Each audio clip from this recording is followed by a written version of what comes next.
বাজে নজর আমার দিকে তাকাচ্ছে। আমি কি বুঝি না? আমি ছোট বাচ্চা হই আর যাই, আমি তো বুঝি যে কোনো একটা বিষয় স্যাক্রিফাইস করার বিষয়, যে তুমি এটা করো, তুমি এই কাজটা পাবা, তুমি এইভাবে আগাও, তাহলে তুমি এই ধরো তুমি একবারই স্যাক্রিফাইসটা করবা, তুমি মানে যে টপে যাবা তোমার আর কখনো পেছনে ফিরে তাকাইতে হবে না। তো এরকমই কিছু অফার ছিল, মানে টাকা খাওয়াইতো, যে এটা যদিও এই ফ্লাওয়ারটা যদি ওটা দিতে পারেন তাহলে আপনাকে এত টাকা দিব, এরকম করে সবাই ভাড়া করে রাখতো। এগুলো হয়েছে না।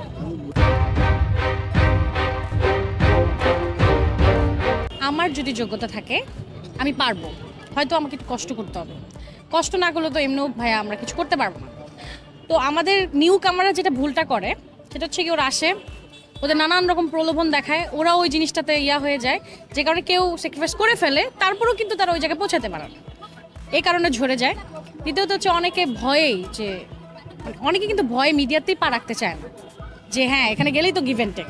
ইভেন আমাদের মিডিয়া নিয়ে কিন্তু অনেক বাজে রুমার্স, মানে অনেক বাজে ধারণা ফ্যামিলিতে ক্ষেত্রে, যে হ্যাঁ মেয়ে মিডিয়াতে কাজ করবে না, ওখানে তো এরকম হয়, হ্যাঁ ও কাজ করে, ও তো তাহলে এগুলোই করে, থাকে না? এই বিষয়গুলো কিন্তু আমার কাছে খুবই নোংরা লাগে। যে কোনো একটা বিষয় স্যাক্রিফাইস করার বিষয়, যে তুমি এটা করো, তুমি এই কাজটা পাবা, তুমি এইভাবে আগাও, তাহলে তুমি এই ধরো তুমি একবারই স্যাক্রিফাইসটা করবা, তুমি মানে যে টপে যাবা তোমার আর কখনো পেছনে ফিরে তাকাইতে হবে না। তো এরকমই কিছু অফার ছিল বা কন্ডিশন ছিল, বা কন্ডিশন লেটারও দিত তারা তখন, মানে যেটা এটা করতে হবে, এই কন্ডিশনে আসলে কাজ করতে পারবা, নাহলে করতে পারবা না। কাজ করাবো, টিভিসি করাবো, এই করাবো সেই করাবো, তো তাহলে ফটোশ্যুটটা আগে করি।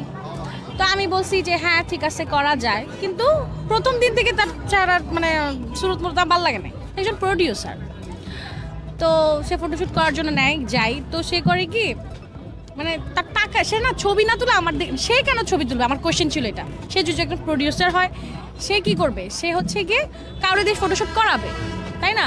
সে নিজেই আমার ফটোশ্যুট করবে, মানে ফটোগ্রাফারই সে বাদ দিয়ে দিতেছে, সে আমার ছবি তুলবে। আচ্ছা তুলুক, এখন সে এত বাজে নজর আমার দিকে তাকাইতেছে। আমি কি বুঝি না? আমি ছোট বাচ্চা হই আর যাই, আমি তো বুঝি যে আমার দিকে কে ইয়াভাবে তাকাইতেছে, খারাপভাবে তাকাইতেছে। তো আমি বুঝছি, তখনই আমি রিয়েক্ট করছি যে আমি আপনার ছবি তুলবো না, আপনি বের হন, আমি আপনার কাছে ছবি তুলবো, আপনি বের হন।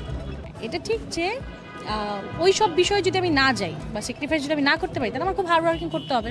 তো নিউ কামারদের জন্য আমার এটাই থাকবে, যারা নিউ ফেস, যারা নিউভাবে কাজ করতে চাইতেছে, যে তোমার হার্ড ওয়ার্ক করো, কষ্ট করো, একদিন হবে। সিনেমাতে কেউ আগেই চাইতো না, আগে আমি যেটা দেখছি খুব ভয় পাইতো।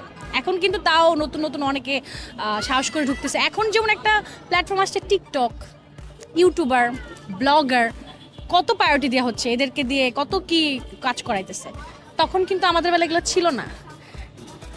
এখনো আমি হাইসে গিয়ে বলি, মাঝে মাঝে বলি, টিকটক যখন নাকি ওই যে মিউজিক্যালি যখন থেকে স্টার্ট, আমি তো দেখতাম, আমি তো হ্যাঁ এটা কী করে না করে, কিন্তু যদি আমার মতো অনেকেই জানতো যে প্ল্যাটফর্মটা ওরা পাবে এইভাবে এখন আইসা, তাহলে সবাই টিকটকই করতো।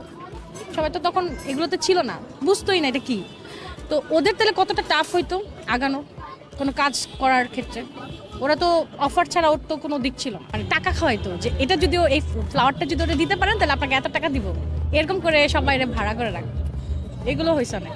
কিছু আছে যদিও তাদের সাথে আমার কাজ হয় নাই, আমি জানি না, বাট শুনি যে তারা একদমই অযোগ্য, জাস্ট তাদের ফেস ভ্যালুর জন্য, টিআরপির জন্য তাদেরকে সবাই অনেক প্রাধান্য দিতেছে, তাদের নিয়ে কাজ করতেছে। এখানে হচ্ছে গিয়ে যারা এতদিন কাজ করে আসছে, যারা যোগ্য, যারা হচ্ছে গিয়ে সিনিয়র, যারা এতদিনের অভিজ্ঞতা যাদের, তাদেরকে বাদ দিয়ে নতুন নিয়ে এইভাবে কাজ করাটা ঠিক না, তাদেরও সুযোগ দেওয়া উচিত।